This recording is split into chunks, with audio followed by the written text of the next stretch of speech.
Today, my aim is to touch on the reports, which focused on terror finance and military procurement, but rather than simply reviewing them with you, I'd like to talk about a few related subjects that came up while doing my research.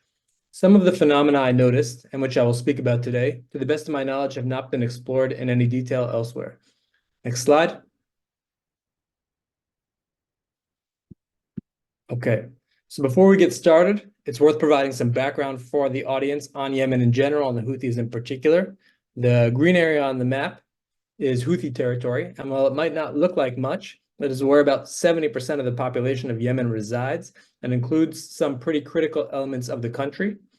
This includes the most populous cities, Sana'a, Taiz, and Hodeidah. And Hodeidah also happens to be a major port city in Yemen through which most of the country's foreign assistance enters. The Houthis also control other critical infrastructure, including the major telecommunications companies in the country. That's a subject that we covered in a separate report. But what they don't have control over is the energy sector. The energy sector is primarily located in Marib, where that's where the oil infrastructure is, and Shabwa, where there is the natural gas infrastructure. So instead, what they've decided to do is to paralyze the energy exports until they either take control of this territory or reach an agreement that enables them to get a cut. Next slide.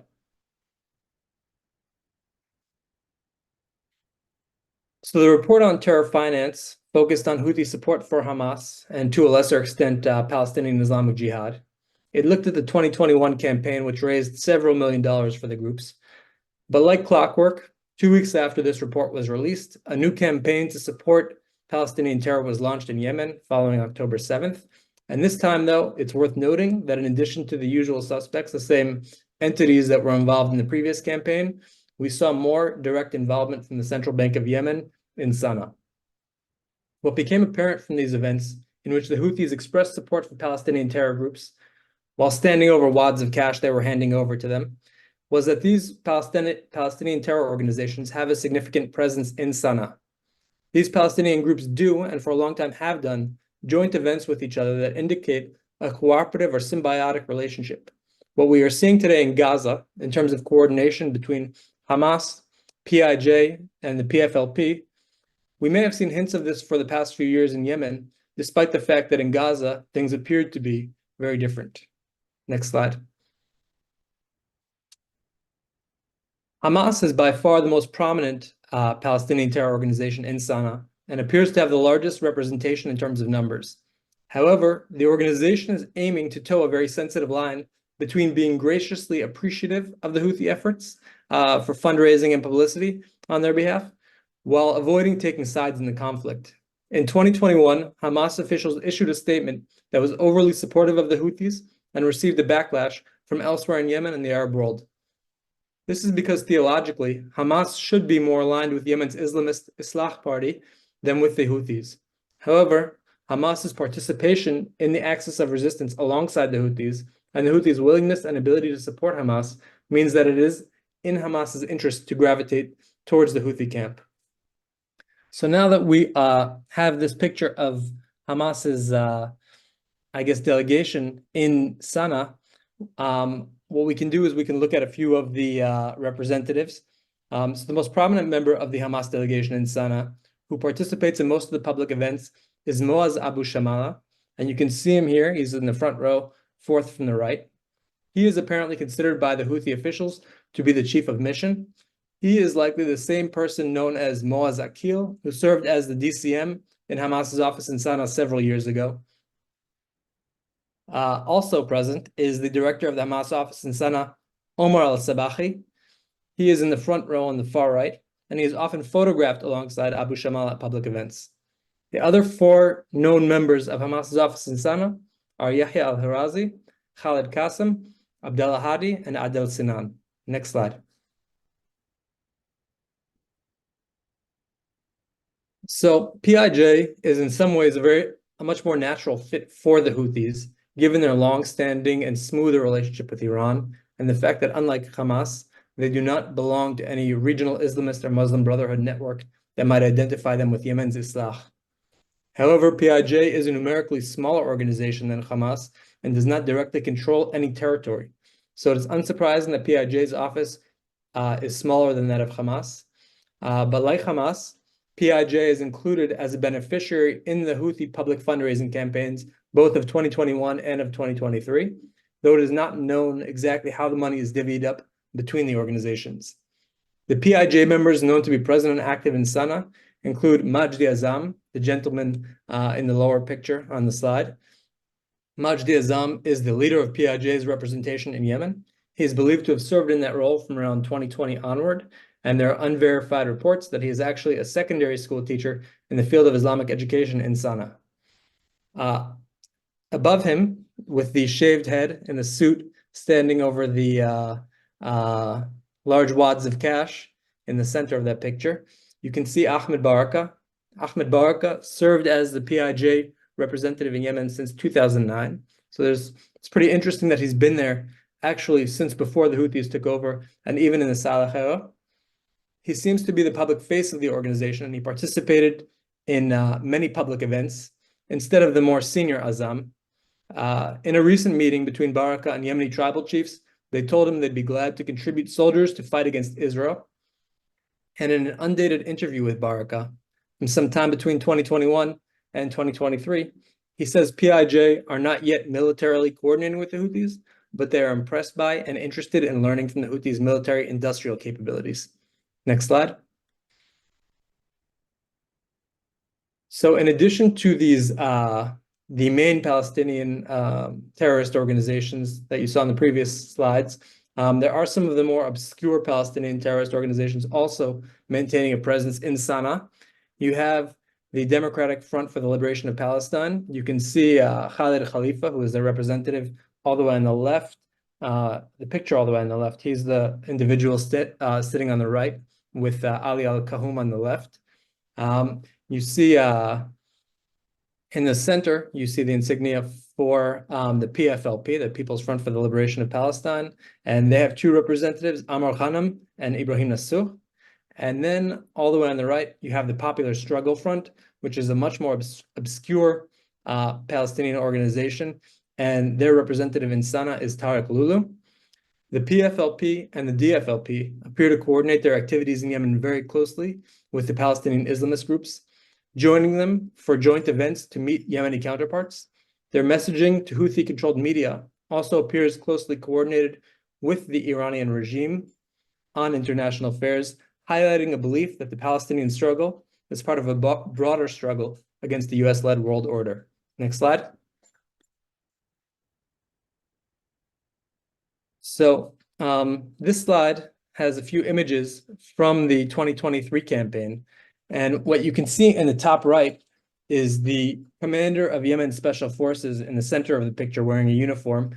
And he is standing over wads of cash that he has collected from his troops in order to donate to Palestinian terror organizations. And that's obviously the old school way of doing it. There's more modern ways of collecting these funds, and that you can see from a graphic on the upper left side. You can see that the central bank, the bank account 60000, is an account to which you can deposit if you want your funds to reach the Palestinian resistance organizations.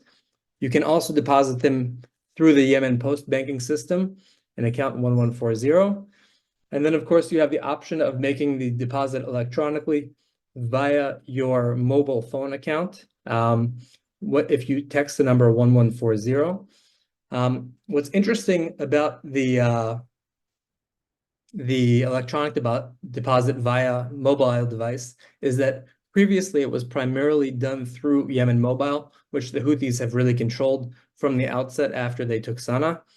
What seems to have happened is this service is now available via all of the MNOs operating in Houthi territory, and this is likely a result of the Houthis consolidating control over the MNOs within their territory over the past couple of years. Next slide. So this is just a review of the different entities involved in terror finance or financing Palestinian terror groups within Yemen. You have the MNOs, Yemen Mobile, U Mobile, and Sabaphone. You have Yemen Post, as we mentioned. Then, of course, the central bank of Sana'a. The MTIT, the Ministry of Telecommunications and Information Technology, oversees Yemen Post and Yemen Mobile. But in addition to just overseeing these channels, it's not only doesn't only serve as a channel. MTIT is also a donor, at least it was to the 2021 campaign. So it not only facilitates these transactions, but actually contributes to them. And then, of course, you have senior Houthi officials who are involved in these transactions, from Hassan al-Hamran, who is the individual responsible for coordination with, as he describes it, resistance organizations in Palestine, as well as Muhammad Ali al-Houthi and other Houthi senior leaders who have publicly made donations to these campaigns. Next slide. So I think seeing a destitute place like Yemen donating funds to Gaza, which until recently I would say had a comparatively better standard of living, really raises a question of why would the Houthis send money to Gaza? And I really came up with two answers, but I'd be interested to hear if anybody in the audience has any other ideas or explanations for why they would do this. The two reasons I could think of were, number one, this appears to be a relatively low-cost gesture.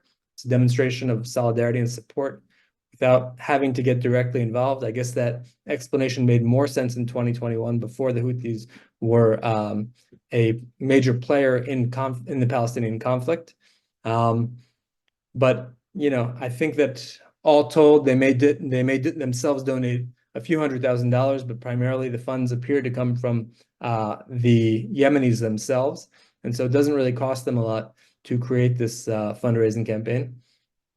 The second explanation, which I think resonates more with the Houthi problems at home, which are definitely increasing over time, is that there's a lot of anger over mismanagement of funds in Yemen. I would say that Houthi use of their money and towards the Palestinian cause is something that may allay some of these angers or concerns from the general public, the feeling that their mismanaged money is actually being put to good use.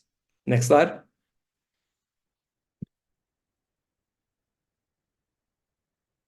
So, unfortunately, we have seen the results of Houthi procurement demonstrated over the past few months.